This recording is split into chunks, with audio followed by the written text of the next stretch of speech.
اگه درست حدس بزنین که این صحنه چی میشه 5000 تا سی پی بهت میدم. زدی؟ خب بزن که بریم. متاسفم نداشت 5000 سی پی دست دادی.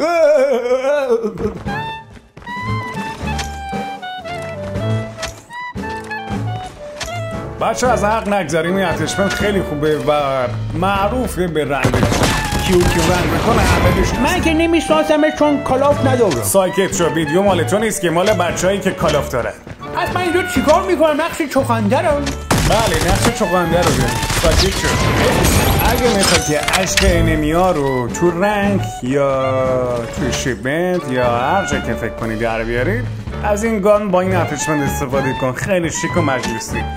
اتشمنت خاصی هم نیست، دست بیشتر پلیرام هست ولی کسی بهش متاسفانه توجه نکرد. آخه تو چقدر مهربونی که به همه توجه میکنی، اتشمنت خوب پیدا میکنی.